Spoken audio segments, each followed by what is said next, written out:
Kim, very good to see you. We have a great topic Great today. topic. The 5 questions you need to answer before you retire. To design your ideal retirement, you need to start with a few specific questions. And if you are married, of course, we suggest you do this exercise together. So, first question is, when do you want to retire?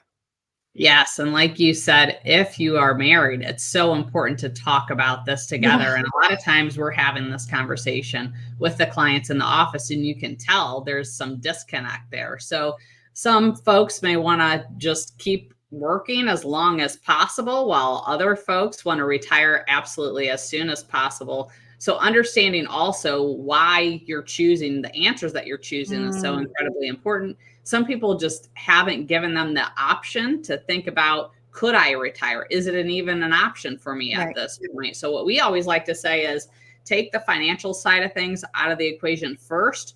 When would you retire? Is it yesterday? Is it 5 years from now? And then that helps us lead to the proper plan. Mhm.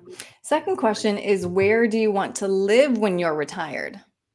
Yes, again, could be two different answers depending on a husband and a wife. Some clients even like to remain at their current location, but then maybe snowbird in a warmer location in the winter. So it's not only important to really think about where do we want to live, but then also understanding how is that going to impact your retirement plan. If you're going to retire in another state, is it more tax friendly, less tax friendly, and factoring in those nuances into the plan as well. Mhm. Third question, how is your health? This is important because, of course, healthcare is often your biggest expense in retirement. And Kim, when we look at the cost of long-term care in the Columbus area, so this is projected out 20 years, annual cost is ranging anywhere from $140,000 all the way up to nearly $200,000 a year. Unbelievable. Yes. So long term care can be incredibly expensive. Again, it's important to try to have all these little nuances and factors thought about and factored into the plan before you get there. Because if you do, it's just going to make that transition easier. So, for your example, long term care, a lot of different ways that you can go about pursuing and solving for that. One thing we always like to tell clients is, that's one of the reasons why you need to have a portion of your portfolio in equities to help keep up with that increased cost over time. So definitely understanding long-term care, and also if you're planning to retire early as far as healthcare is concerned, how are you going to fill that gap Mhm. before you get to Medicare? So Right. all important questions. They're all interrelated. Well said. Next question, when is the best time to claim Social Security? And again, I know this is something you specialize in. Yes, a lot of nuances again that factor into this, a lot of different rules that factor into it as well. Some folks think I'm going to claim as soon as possible, even if I'm still working.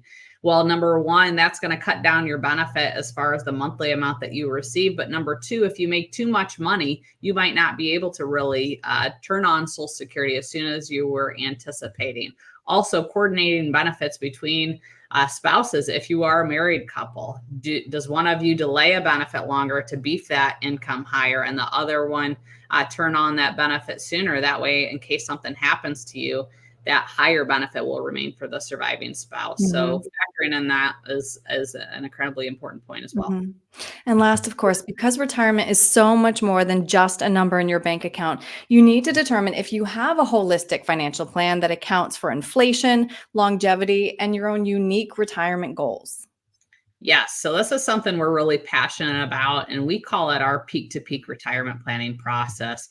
And what that means to us is taking the point where you reach to get to retirement, which is to us, it's a point of success, and turning it into a life of significance. And what we mean by that is focusing on what we call the 3 P's of life: your purpose, your priorities, and your passions, whatever that might be. And how we get clients to live that life of significance is making sure that we have what's called the 5 worlds that's on your screen there, accounted for in terms of financial planning. So do you have the investments that are appropriate for your plan that ties into the income that you need in retirement? So investment planning, income planning within that, how are we going to turn on Social Security, various pensions? What do we need to allow for taxes? So tax planning being another element of that. Are there tax planning strategies that need to be taken into account now to put yourself in a better situation for tomorrow? That healthcare planning piece that we talked about. Mhm. Not only what is the proper health insurance as you're retired or leading up to retirement, but have you thought about long-term care insurance? And Mhm. the final piece, legacy planning. How do you make sure that everything you've worked so hard for is going to pass on to the people or the charities that you love in the best way possible? And when we plan in that way and accounting for those 5 different worlds, that's where we see clients are able to really focus on those things that are most important in retirement, because that's what it's all about. Absolutely. That's what I've heard that saying before, Kim. If your advisor is just talking about investments, you need a new advisor. Seeing that whole picture Absolutely. helps kind of really lay it out. Kim, if somebody would like to reach out to you to design their own financial plan, how can they get a hold of you? The best place to go is our website. It's got all kinds of ways to contact us, www.young-wm.com, and we'd be happy to set up a 15-minute chat just to get the ball rolling and see where you're at. Great. Kim, thank you very much. Thank you.